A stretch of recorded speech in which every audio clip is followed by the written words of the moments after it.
안녕하십니까. 반갑습니다.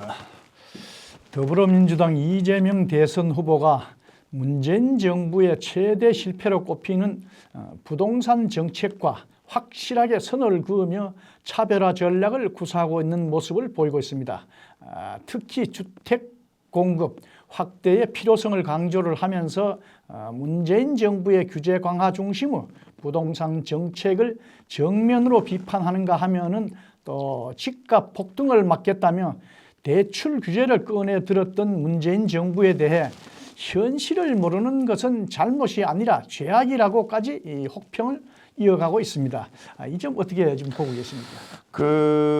이 후보가 이런 얘기를 했어요. 진보 정권 주택 정책의 핵심은 투기 수요 억제이다. 그 방식은 조세 정책과 금융, 대출 통제 정책, 거래 제한, 토지 거래 허가라고 얘기를 하면서 수요를 통제하면 적정한 물량이 공급되고 있기 때문에 비정상적인 집값 상승은 없을 것이다. 이렇게 봤는데 시장은 다르게 반응했다니까 말하자면 시장에 대한 잘못이 아니라 죄악이라고까지 현실을 잘 모르는 지금 문정부에 대해서 얘기를 한 겁니다. 그래서 이재명이라는 사람은 두려워할 필요 없이 공급을 충분히 늘리자 층수 용적률 일부 완화해서 민간 공급을 늘리고 공공택지 공급도 지금보다 과감히 늘리는 것이 문제 해결의 출발점이다. 이렇게 얘기를 했습니다. 저는 이렇게 생각합니다. 문재인 정권 말년에 이 토지 정책이 됐든 조세 정책이 됐든 특별히 집값이 오른 것에 대해서 많은 시장에서 반응하기를 제발 정책을 만들어내지 말아달라라는 거였거든요. 제가 보기에는 이재명이라는 분이 해결책이 있는 것처럼 얘기하고 있습니다만은 제가 보기에는 시장 원리에 맡기는 것이 이 부동산 정책의 집값의 폭등을 막아내는 것이다라고 생각하고요. 정부가 어떤 정책을 만들어내기 전에 이 진보 정권이 말하는 것처럼 어떤 정책을 만들어낸다고 할지라도 심지어는 강남 불패란 얘기가 나오고 있지 않습니까? 전국의 집값이 올랐을 뿐만 아니라 강남의 집값은 올랐거든요. 그래서 문재인 정권이 현실을 모르고 있는 것은 죄악이다 이렇게 얘기했는데 그것은 맞는 얘기고요. 지금 이게 무조건 수요를 확대해서 집값을 잡는다. 무조건 완화해서 정책을 완화해서 집을 많이 늘려야 된다. 이렇게 얘기하는 것도 어디에다 집을 늘려야 되는 건지 그리고 어떤 집들을 늘려야 되는 건지 이런 것에 대해서 구체적으로 제안을 하지 않고 하는 일반적인 얘기는 제가 보기에는 실효성 또 강남 불패 신화를 가지고 있는 현실 시장을 움직이고 있는 사람들에게 저는 이기기가 어렵다 이런 생각을 하게 됩니다. 국민의힘이 어제 공식 선대위를 출범을 시키고 선대위 명칭을 희망을 정의를 국민을 나라를 살리는 선대위 즉 살리는 선대위로 명명을 하고 그 첫 행보를 시작을 했습니다. 윤석열 선대위 구성을 두고 이명박 선대위의 효율과 박근혜 선대위의 통합을 절충한 닮은 듯 서로 다른 선대위라는 평가가 참 많습니다. 김종인 총괄 선대위원장은 이날 선대위 출범식에서 이번 선거는 단순히 정권을 교체하겠다는 열망이 있기 때문에 후보를 비롯해서 선대위가 별다른 큰 실수만 하지 않으면 정권을 가져올 수 있다는 확신을 가지고 있다. 이렇게 얘기를 했습니다. 국민의힘 선대위 구성 우리 대표님 보시기에는 어떻습니까? 잘 구성이 된 것 같습니까? 네. 일단은 조홍천이라는 민주당 국회의원이 이런 얘기를 했어요. 사실 조홍천이라는 사람은 대구 분이고요. 박근혜 정부에서 이런 사람이고 저분은 제가 보기엔 좌파는 아니다 이런 생각을 제가 하고 있는 사람 중에 한 사람입니다만 하여간 어찌되었든 이분이 이런 얘기를 했어요. 이번 선거는 이재명 대 김종인의 선거와 비슷하다. 그렇게 사람들이 인식할 가능성이 있다라는 거죠. 왜냐하면 지금 윤석열이라는 사람의 얘기는 전부 뒤로 가 있고요. 김종인이라는 사람만 지금 부각되고 있고 김종인이라는 분의 말씀만 지금 프론트라인을 장식하고 있는 거거든요. 그리고 우선 선대위 구성에 있어서도 윤석열 캠프와 김종인 생각과는 굉장히 윤석열 생각 후보와 김종인 위원장의 생각은 많이 다르죠.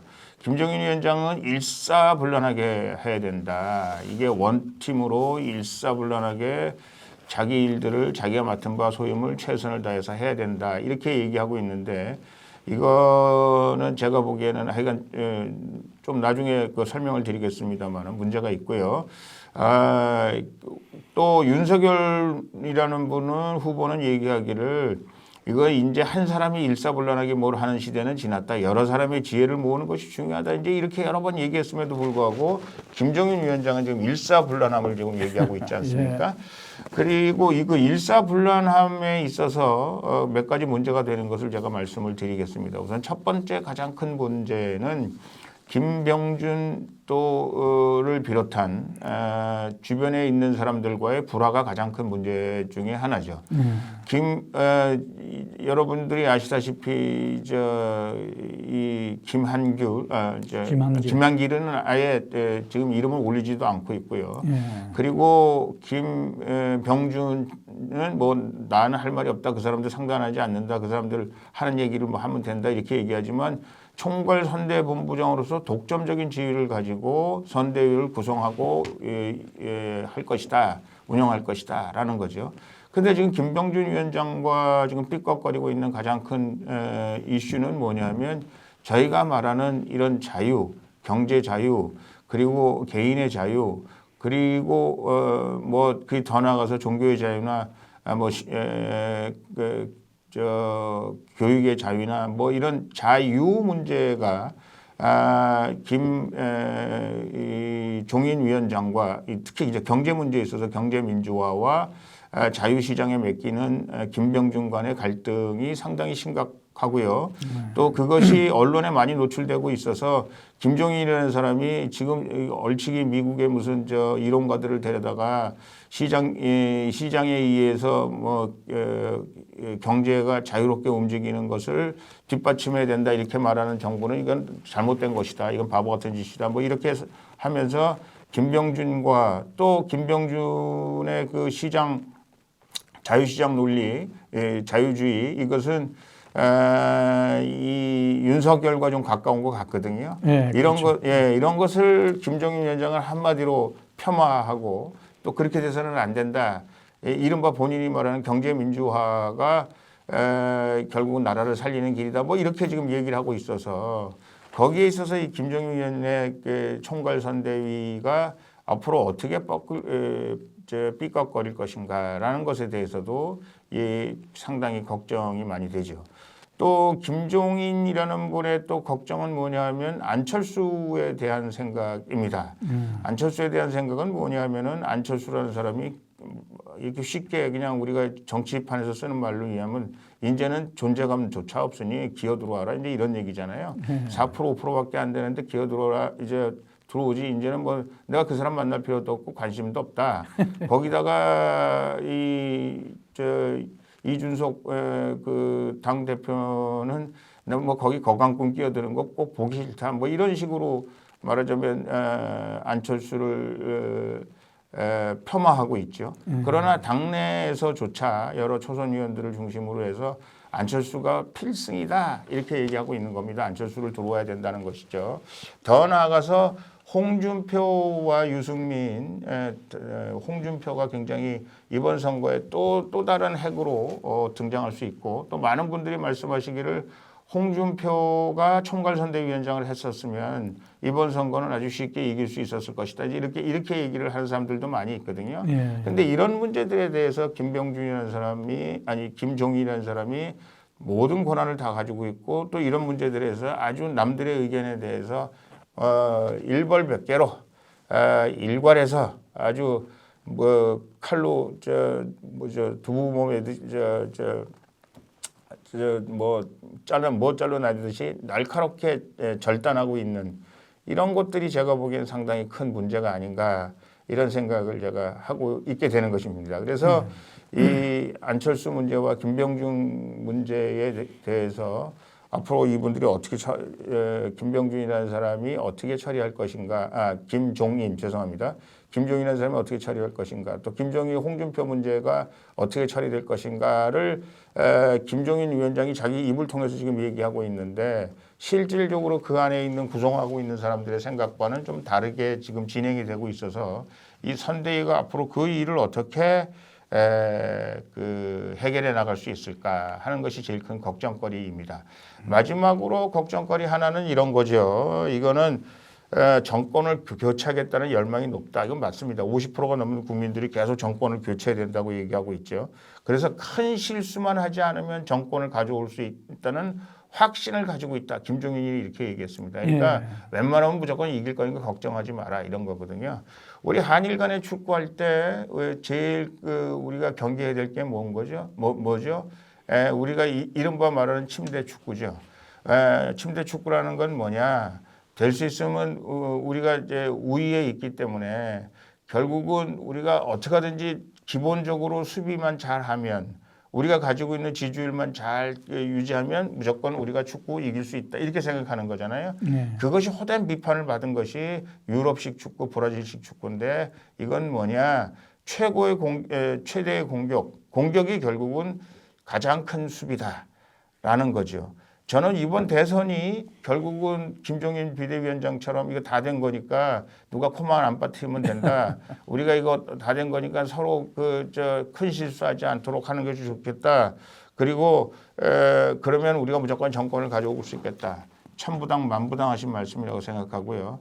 우리가 그냥 실수만 하지 않게끔 그냥 놔두지 않을 것이고 결국은 실수를 하게 될 것이고요. 그래서 우왕좌왕하다 보면 한 골 먹으면 두 골, 세 골 먹는 거는 그냥 먹는 거거든요. 그래서 이런 선대위 앞으로 방향에 대한 그런 김종인 위원장의 잘못된 판단 이런 것들이 저는 이 선대위를 구성하는 데 있어서 가장 큰 문제가 아니었나 이런 생각을 합니다. 그래서 김종인 국민의힘 총괄선거대책위원장이 8일 오늘 윤석열 대선 후보의 집권 이유를 가정해 이른바 협치내각 권력구조 개편 헌법 개정이 추진될 가능성을 거론했다고 합니다. 또한 자유시장 경제론을 승자 독식으로 규정을 하고 경제민주화를 내세우는 논리도 이어갔다고 합니다. 이를 두고 김 위원장이 김병준 상임선대위원장과의 충돌 여지를 드러냈다는 해석이 나오고 있어 우선 당장 김종인 총괄선대위원장이 김병준 상임선대위원장과의 경제적 노선 갈등 해소는 물론이고 또 조금 전에 말씀하신 것처럼 안철수 후보와의 단일화 해법에 관심을 가져야 한다는 주문이 나오고 있습니다. 이 점 어떻게 지금 보고 계십니까? 네, 제가 김병준 위원장과의 관계에 대해서는 말씀을 드렸고 또 안철수 문제에 대해서 말씀을 드렸습니다. 여기 우리 이규영 최고위원님께서 말씀하신 대로 가장 큰 또 문제점 중에 하나가 이른바 김종인의 앞으로 협치 내각 문제죠. 김종인이 이런 얘기를 했습니다. 그 후보일 때와 당선된 다음에 생각이 바뀌는 게 문제다 이렇게 얘기를 하면서 이제 앞으로 본인이 초대 총리가 될 것이냐, 초대 총리를 상고 처리해도 난 뭐 그런 거 관심이 없다. 뭐 이렇게 얘기했고요. 상고 처리하면 어떻게 될 것이냐, 뭐 그런 일이 일어나겠느냐, 뭐 이런 식으로 지금 핵심적인 질문에서 빠져나가고 있습니다. 그러나 제가 보기에 김종인 위원장이 확실하게 옛날 위원장 뭐 여러 번 본인의 정치적인 의도를 사람들에게 보여준 것이 있는데 본인의 앞으로 대한민국의 정치 형태 뭐 이런 것에 대해서 얘기한 적이 있는데 이른바 말하는 권력구조 개편에 대한 김종인식 생각이죠. 발상이죠.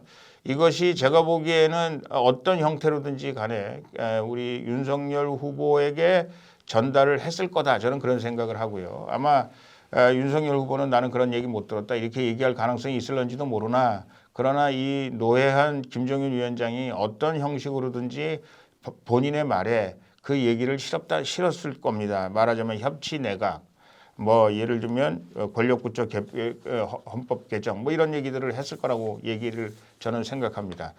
윤석열 후보도 그 최장직 교수를 만나서 우리나라 권력구조 개편에 관해서 얘기를 했고 윤석열 후보는 기본적으로 우리나라 대통령 제도를 지금 대통령 선거가 진행되고 대통령 선거가 당선된 다음에 바로 바꾸는 것은 좋지 않다. 지금 제왕식 독재적인 그 대통령에 대해서는 문제가 있다고 생각하지만 그것이 그 제왕식 독재적인 대통령을 만들지 않도록 잘 내각이든지 총리든지 잘 조정을 해서 대통령이 독재에 빠지지 않도록 하는 것이 중요한 것이지 지금 대통령제를 뭐 어떻게 갑자기 바꾸겠다는 생각을 윤석열 후보는 덜 하고 있는 것이 아닌가 그런 생각이 듭니다.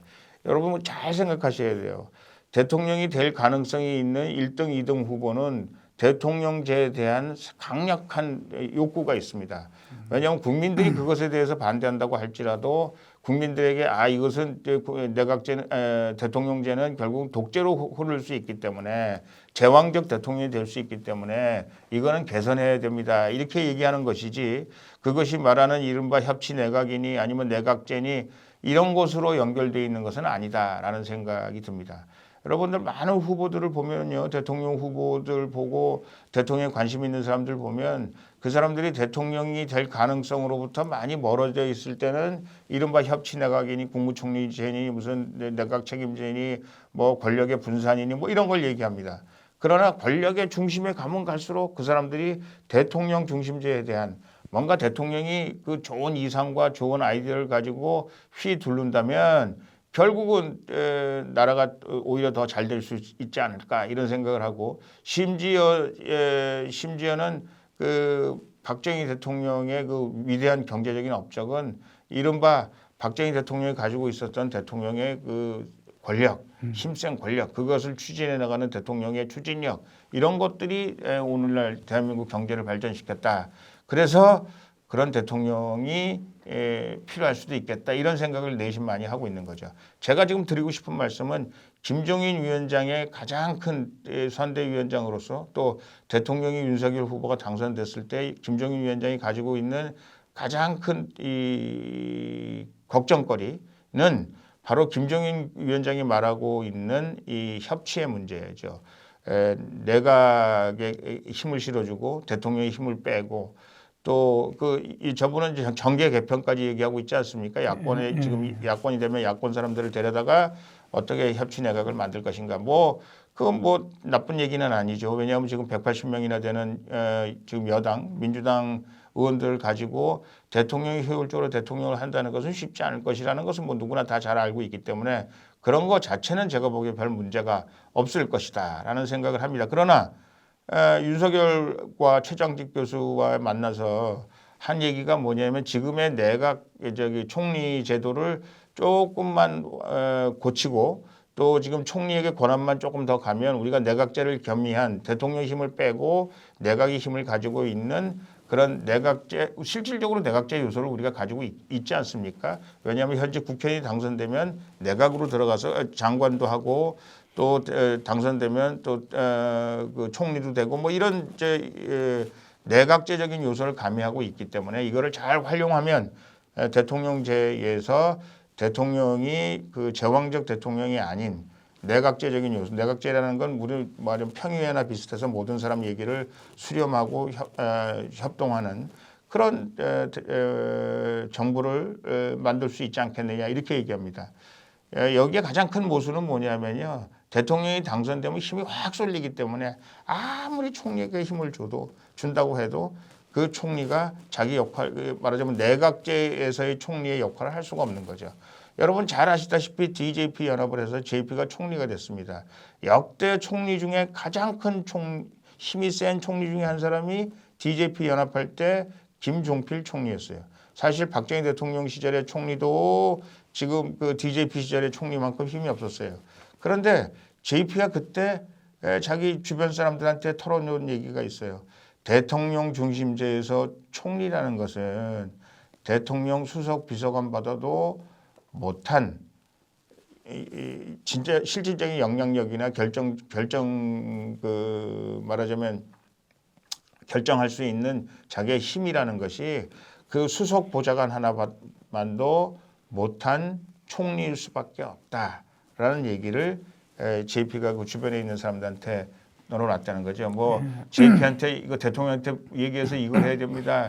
대통령한테 이걸 얘기해서 이걸 고쳐야 됩니다. 이렇게 주변 사람들이 많이 얘기할 때 그렇게 얘기했다고 하면서 대통령 중심제에서 대통령이 하자면 대통령이 할 수밖에 없는 거지 총리에게 무슨 힘을 주어졌다 그래서 총리가 진짜 힘이 있는 것이 아니다. 그는 대통령이 허락하는 힘만 있는 것이다. 이제 이런 얘기를 했다는 것을 우리가 살펴보면 지금 김종인 비대위원장, 김종인 이 선거대책위원장으로서의 가장 큰 걱정거리는 바로 대통령이 만약에 당선된다면 그다음에 협치내각, 내각제 같은 대통령의 힘을 빼는 헌법 개정 뭐 이런 것에 앞장설 김종인이고 를 가능성이 크고 그런 과정에 있어서의 김종인의 역할과 윤석열이 원하는 정부와 갈등을 충분히 빚을 수 있는 데다가 지금 더불어민주당이 180석을 가지고 있기 때문에 이런 것 저런 것이 조금 우리의 관심이기도 합니다. 그리고 그것이 걱정거리이기도 합니다라는 말씀을 드립니다. 네. 김종인 위원장이 그동안 많은 언론의 그 주목을 받다 보니 그 일부에서는 이번 대선이 마치 이재명과 김종인의 대결이라는 말까지 지금 나오고 있습니다. 여기에 또 나서기를 좋아하는 이준석 대표까지 여기에 가세를 해서 정작 두각을 나타내야 할 그 윤석열 후보의 존재감이 많이 그 희석되고 있다는 지적이 많이 나오고 있습니다. 그리고 국민의힘이 그동안 원팀 선대위를 강조를 해왔으나 결과론적으로는 홍준표, 유승민 후보의 합류를 이끌어내지 못하고 있습니다. 아직까지. 그래서 이 같은 그 지적과 이러한 일반 현상에 대해서 우리 대표님 생각은 좀 어떻습니까? 이게 참 이 선거를 돕는 사람이 굉장히 중요하죠. 왜냐하면 선거에 돕는 사람은 말하자면 선대위가 만들어졌지 않습니까? 그럼 이 선대위의 가장 큰 목적은 뭐예요? 윤석열이라는 사람은 대통령 만들어야 되거든요. 그러면 윤석열이라는 사람 대통령 만들기 위해서 거기에 선대위에 속해 있는 사람들은 자기 아젠다가 됐건 아니면 자기의 정치적인 명망이 됐건 자기 정치적인 야심이 됐건 이런 건 송두리째 없애버려야 되는 겁니다. 그렇지 않으면 선대위가 성공할 수 없는 거예요. 그런데 우리가 아는 김종인이라는 분은 자기 완전히 뚜렷한 자기 나름대로의 뭐 정치판에 있어서 자기 고유의 이름이 있어요. 뭐 경제화로 따지면 경제민주화, 자유주의 시장 경제에 관해서 그분이 상당히 비판적인 생각을 가지고 있는 경제민주화 문제. 그리고 또 그분이 말하는 정부 구조 개편, 헌법 구조 개편, 뭐 이런 거에 대해서 굉장히 뚜렷한 생각을 가지고 있는 거죠. 그리고 이분이 싫어하는 김병준, 또 김한길, 또 안철수 이런 사람들에 대해서는 아주 홍준표, 뭐 유승민까지는 모르겠습니다만 아주 지독히 싫어한다라는 정치판에 김종인이라는 사람의 레퓨테이션이 있는 거죠. 중요한 건 뭐냐? 그런 것들이 이번 대선에서 중요해서는 안 되는 겁니다. 왜냐하면 이건 자기 선거가 아니에요. 그러니까 자꾸 그것이 중요하다고 얘기하니까 사람들이 이거는 김종인인데 이재명의 선거지 이게 무슨 윤석열과의 선거냐 이런 얘기를 하고 있는 거죠. 그리고 이준석이라는 사람도 마찬가지입니다. 자기가 안철수하고 사이가 나쁘다. 그래서 안철수를 끌어들여야 되는데 아무리 자기가 사이가 나빠도 안철수가 끌어들여야 된다 그러면 어떤 자기가 수모를 당하더라도 아니면 정치적으로 자기가 불이익을 본다고 할지라도 그 일을 할 수 있어야 자기의 정치적인 미래가 있는 거죠. 이 사람도 이준석이라는 분도 나중에 무슨 정치적인 야심을 가지고 있겠죠. 그런 야심은 다 뒤로 해야 됩니다. 윤석열이를 띄우는 일에 앞장서야 되고 윤석열에 도움이 된다는 일에 앞장을 서야 되는 거죠. 그렇죠. 생각을 해보세요. 지금 유승민도 그렇고 홍준표도 그렇고 대통령이 되겠다고 한 사람입니다. 지금 무대에 올라가서 최고의 스포트라이트를 받아야 되는 사람들인데 후보가 되지 못했어요. 그러면 이 사람들이 만약에 윤석열을 돕기 위해서는 이 사람들 다 당신 최고의 스포트라이트를 받을 것이다. 유승민에게, 홍준표에게 그런 가능성, 뭐 다음에 대통령 후보가 되면 뭐 어떻게 될 것이다, 뭐 아니면 뭐 총리가 될 것이다, 뭐가 될 것이다. 이 사람들에게 오히려 이렇게 지금 무대에 나와 있지 않는 사람들에게 최고의 스포트라이트를 받을 수 있도록 해주는 것이, 해줘야 이 사람들이 나올 수 있지 않겠습니까? 그동안 내가 대통령 후보다, 내가 이렇게 하겠다 이렇게 얘기한 사람이 갑자기 내가 홍준표인데 누구를 도와주십시오, 윤석열을 도와주십시오, 유승민을 도와주십시오. 정치적으로 굉장히 계면적인 일이거든요. 물론 뭐 대의 명분이 정권 교체해야 되기 때문에 뭐 그런 걸 해야 된다. 아무리 그렇게 얘기해도 그 사람들 입장에서는 굉장히 계면적고 상당히 수줍을 수밖에 없는데, 그분들에게 그렇게 당신이 지금 이 대선판 무대에 있어서 당신이 중심이다. 유승민 당신이 중심입니다. 홍준표 당신이 중심입니다. 이런 걸 느낄 수 있도록 그 사람들한테 무대를 열어줘야 되는데, 아니 김종인 뭐 이런 사람 싫어하죠. 그 다음에 뭐 거기에 지금 선대에 있는 사람들이 뭐 이렇게 저렇게 계속 딴지 걸고 있죠. 거기에 대해서 뭐라고 평가하고 있죠. 그 누가 나오겠습니까?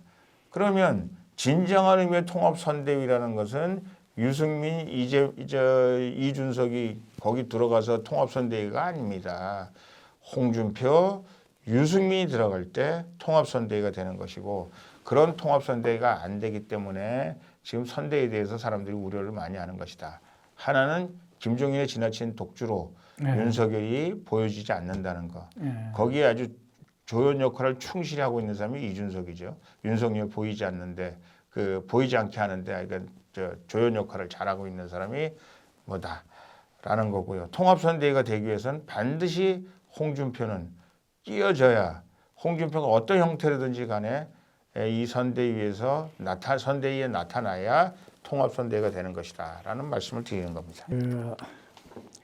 최근 이재명 기름 가운데 이재명 후보의 부인인 그래서 적극적인 유세 내조에 나선 반면에 윤석열 후보의 경우는 부인 김건희 씨가 언제쯤 선거운동에 나서려고 하느냐 하는 질문에 분명한 시일을 못 박지 못하고 있어서 후보 부인 리스크를 우려하는 목소리도 적지 않습니다.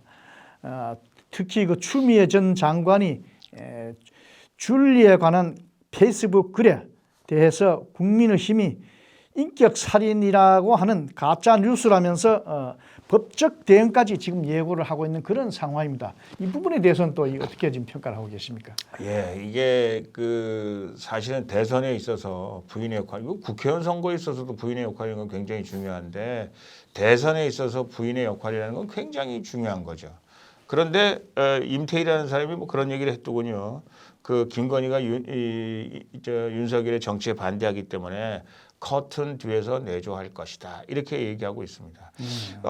충분히 그럴 수 있어요. 커튼 뒤에서 내조할 수 있습니다. 그런데 중요한 건 뭐냐면, 지금 줄리라는 분이 뭐 어떻다, 줄리가 뭐 어쩌다 하니까 여러 가지 얘기들을 지금 많이 하고 있지 않습니까?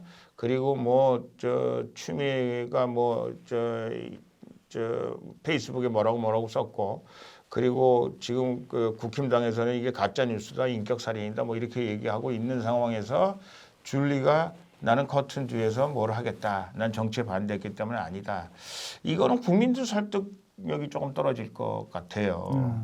제가 보기에는 어떤 형태로든지 간에 이 퍼스트 레이디가 될 가능성이 있는 사람은 제가 보기에는 앞장서야 되지 않을까라는 생각이, 어떤 역할을 해야 되지 않을까, 저는 그런 생각을 하고요. 그런 의미에서 만약에 이분들이 계속 커튼 뒤에서 뭘 하겠다 이렇게 계속 주장한다면, 송영길이라는 사람이 그런 얘기하지 않습니까? 커튼 뒤에 숨지 말고 빨리 국민 앞에 나서라.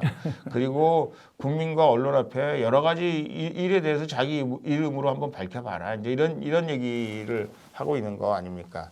사실은 김건희 윤석열 후보 부인에 관해서는 사실은 엄청난 많은 이야기들이 국민들 사이에 회자되고 있는 거거든요.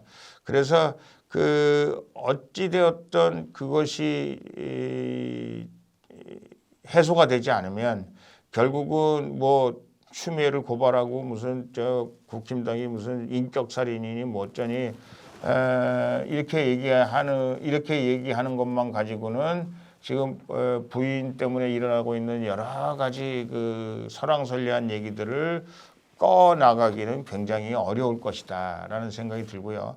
어떤 형태이든지 간에 제가 보기에는 정면 승부를 할 수밖에 없다 이런 생각을 걷고요. 아마 이 윤석열 캠프에서도 이런 거에 대해서 굉장히 고민을 많이 하고 있는 것이고 그래서 지금 일단은 본인들이 뭐 이런 것 저런 것들이 다 어느 정도 준비가 될 때까지는 어느 정도 준비하는 것이 확실히 준비하는 건지 모르겠으나 될 수 있으면 김건희가 등장함으로 해서 그 선거판이 어려워지는 그런 상황을 만들지 않는 게 좋을 것 같다. 라는 생각을 하게 됩니다. 그러니까 제가 생각하기에 한마디로 정리하면 지금 이번 대선에 관해서 국민들이 대선 자체를 보이콧하자라는 기운이 지금 여기저기서 들리고 있습니다. 그 가장 큰 이유 중에 하나가 뭐냐면 우리가 말하는 메이저 두 후보가 정말 어떤 사람도 믿을 수가 없다라는 거죠. 그렇기 때문에 특히 이제 김건희 씨도 그렇게 국민들이 반감을 사는데 굉장히 중요한 역할을 하고 있다라고 생각을 해야 될 것입니다. 그래서 이것을 어떤 형태로든지 간에 그냥 넘어갈 수는 없는 것이다라는 사실이죠. 제가 한번 이렇게 얘기를 한번 거꾸로 해볼게요. 자, 지금 뭐 김건희라는 사람이 유흥주점에 근무한 사실이 있느냐 없느냐 가지고 지금 막 뭐 하고 있잖아요. 그리고 뭐 어떤 사람이 무슨 김건희 씨로부터 접대를 받았다는 주장을 한다 이 말이죠. 그리고 뭐 그거는 끔찍한 인격살인이다. 여러분들은 어떻게 생각하실런지 모르겠는데 예를 들어서 뭐 이게 뭐 저는 사실이 아니라고 지금 김건희 씨가 이른바 지금 유흥업소에서 뭐 접대를 하는 그런 사람이 아니라는 사실에 대해 한 표를 더 줍니다. 그렇지 않을 것 같아요. 그거는 마치 이재명이라는 사람이 소년원 출신이 아니다 이렇게 이재명이라는 사람이 얘기를 했는데 이재명이라는 사람의 소년원 출신도 그렇고 김건희 씨의 그 접대 뭐 유흥주점에서 접대 일을 했다라는 것도 그렇고 이게 말이죠. 사실은 이 전체 이 대통령 선거에 있어서 굉장히 쓸데없는 부분이 굉장히 중요한 것처럼 지금 확대되고 있는 거죠. 왜냐하면 이게 서로 확인이 안 되고 뭐 숨겼니 거짓말이니 막 이런 얘기 하는 거죠. 자, 간단하게 이렇게 한번 얘기해 봅시다. 소년원 출신. 자, 어렸을 때 소년원에 갔어요. 예를 들어서 지금 이재명 씨는 안 갔다고 얘기하는데 좋아요. 갔다고 합시다. 가서 거기 소년원에서 세 사람이 돼서 대통령 후보까지 됐어. 그러면 그 사람 소년원 갔던 것이 그 사람이 이재명이 대통령 되는데 걸림돌이 돼야 됩니까? 저는 그렇지 않다고 생각해요.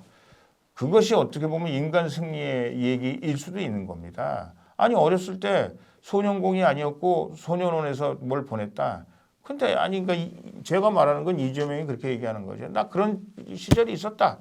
그런데 내가 거기서 이렇게 반성하고 이렇게 세 사람이 되고 이렇게 돼서 내가 변호사까지 되고 대통령 후보까지 됐다. 나 어렸을 때 굉장히 잘못했다고 생각한다. 그러나 그것이 내가 앞으로 대통령 하는 일에 뭐가 결점이 되느냐. 그런 일 가지고 치졸하게 내가 어렸을 때 뭐 했던 일들에 대해서 뭐라고 얘기하지 마라.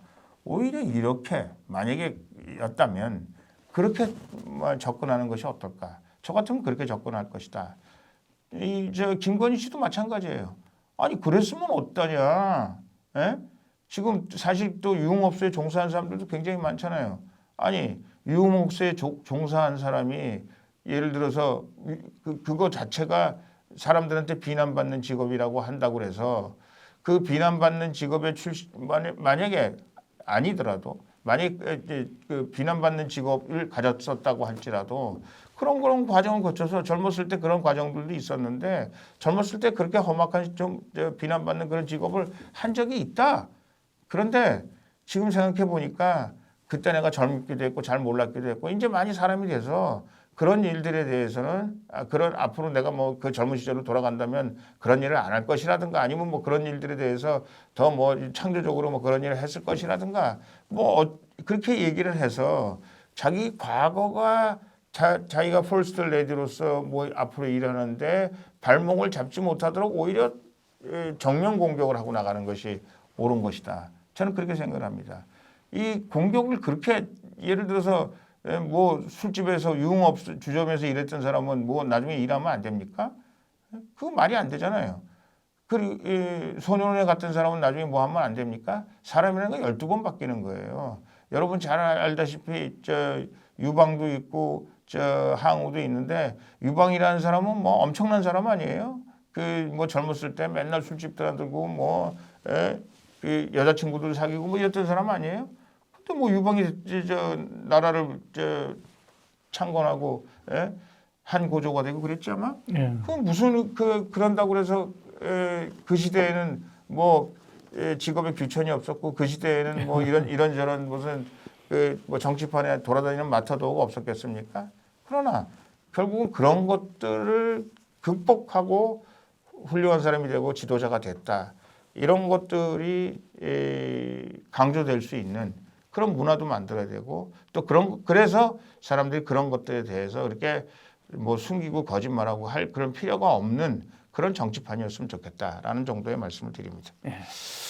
그 같은 날 그 여론조사인데도 그 기관마다 그 대선 후보 지지도가 다르게 나오고 있어서 오히려 유권자의 판단을 흐리게 한다는 여론조사 폐단을 지적하는 목소리가 적지 않습니다. 오늘만 해도 윤석열 후보가 오차 범위 밖에서 이재명 후보를 앞선다는 리얼미터 조사와 또 박빙의 승부라는 갤럽 조사 결과가 공개된 상태입니다. 그 올바른 여론조사 판독법에 대해서 나폴레옹 우리 시청자 여러분들에게 우리 대표님께서 한 말씀 해주시죠. 이번에 투표를 안 한 사람들이 굉장히 많을 것이고요. 그리고 투표 안 한 사람이 아까도 말씀드린 것처럼 꼭 기억해 주실 것이 지금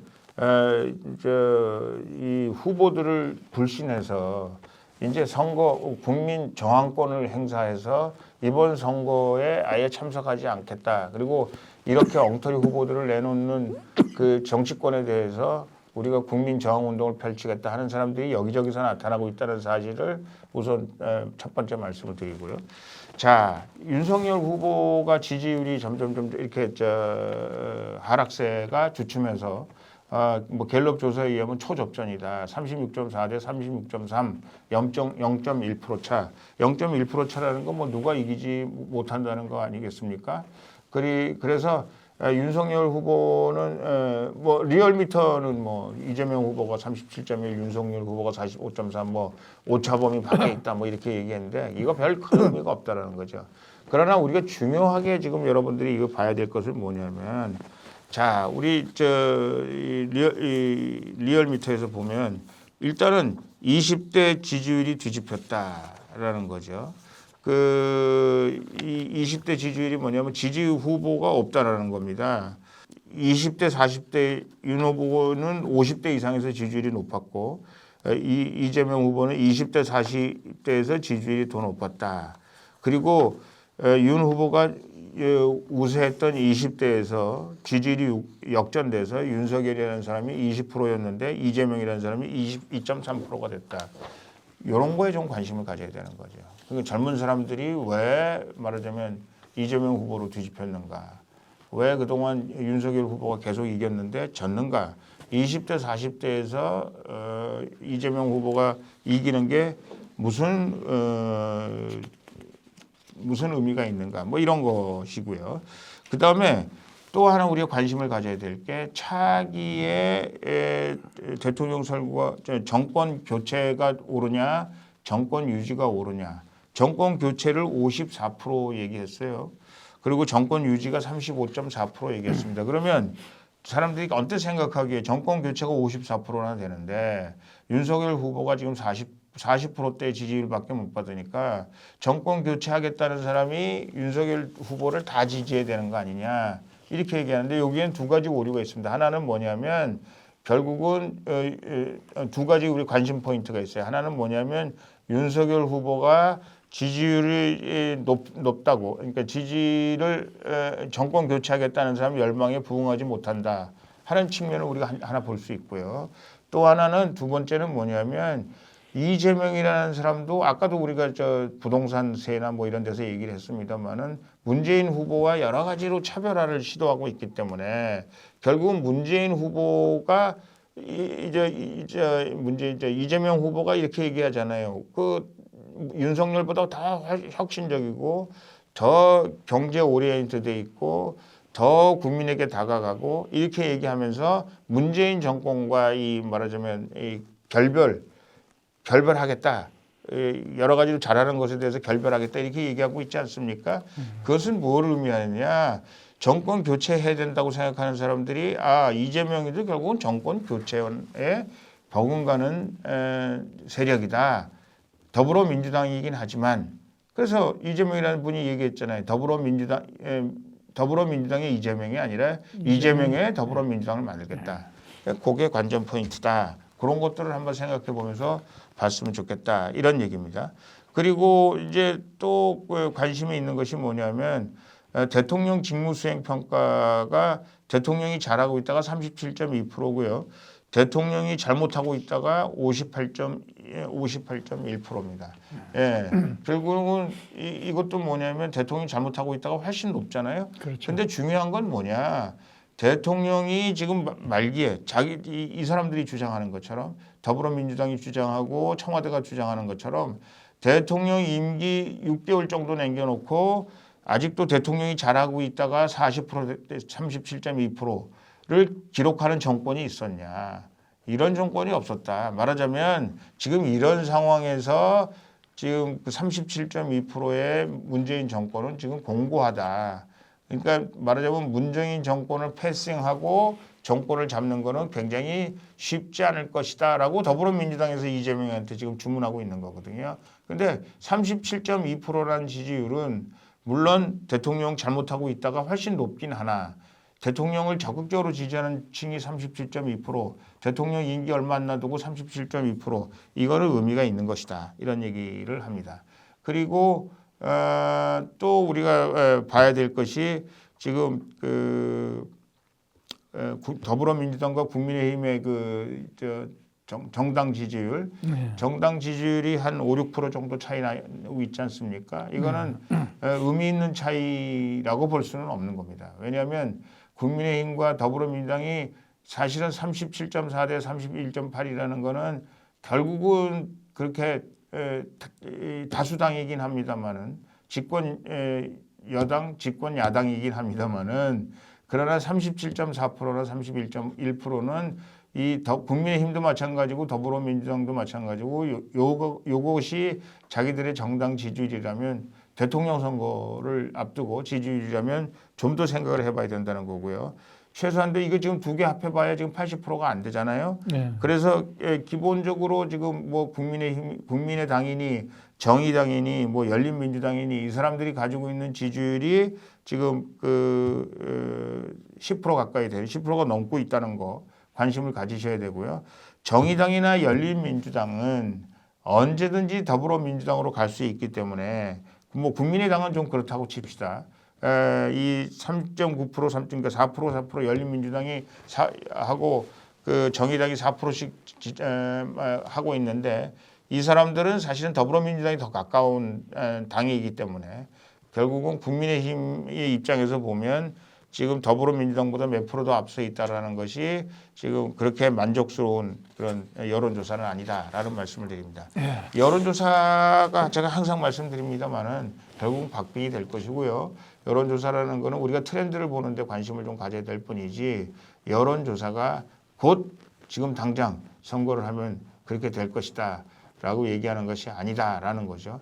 윤석열이 지금 계속해서 떨어지고 있는데 떨어지고 있는 것이 멈췄다. 그래서 비슷해졌다. 첫 번째 관전 포인트. 두 번째 20대에서 윤석열과 이재명이 뒤집혔다. 이거 관전 포인트. 그다음에 세 번째 정권 교체하자는 사람의 숫자보다 윤석열 지지도가 많이 떨어진다. 이거 관전 포인트. 네 번째, 정당 지지율. 이른바 말하는 이 대한민국을 크게 이 좌파와 우파로 나눈다면 결국은 더불어민주당보다는 국민의힘이 조금 더 높을는지 모르겠으나 결국은 좌파와 우파로 나누면 이 정의당이나 열린우리당이 결국은 좌파하고 이 더불어민주당이 가깝다고 본다면 결국은 대한민국의 지금 지도는 이른바 좌파가 우파보다 다수다 정도만 우리가 기억하는 것이 옳겠다라는 생각을 합니다. 네, 벌써 오늘 시간이 많이 흐른 것 같습니다. 우리 대표님 마무리 말씀 듣고 오늘 대답 마치도록 하겠습니다. 오늘도 들어와 주신 여러분들 한 분 한 분 정말 감사드립니다. 이게 그동안 이 뭐가 어떻게 잘못됐는지 저희가 방송했던 것들이 막 없어지기도 하고 막 이래서 굉장히 죄송하다는 생각을 합니다. 그러나 여러분들께서 관심을 가지시고 우리 열심히 들어주시고 또 저희 한 얘기들을 많은 사람한테 좀 얘기해 주셔서 우리가 이 시대에 대통령 선거에 있어서 우리 민족과 국가의 대사 아니겠습니까? 정말 나라를 이 어려운 데서 구해낼 수 있는 후보를 선택하고 도와주는 것이 저는 굉장히 좋다라는 말씀을 드리고요. 중요하다라는 말씀을 드리고 저희가 그 일을 위해서 같이 해 주십사라는 말씀을 드립니다. 국민 저항권을 행사해야 된다. 이번 대통령 선거에 국민 저항권을 행사해야 된다는 사람들이 점점 더 많아진다는 것도 여러분 관심을 가지시고요. 그러니까 이른바 유권자 운동이죠. 유권자 운동에 관해서 여러분들이 좀 관심을 가져주시고 저도 이 부분에 관해서 예의 주시하겠다는 말씀을 드립니다. 장시간 경청해 주셔서 대단히 감사합니다. 감사합니다. 하늘에 울려 퍼지는 큰 기상을 보아라. 조국이 우리를 힘껏 고르는 중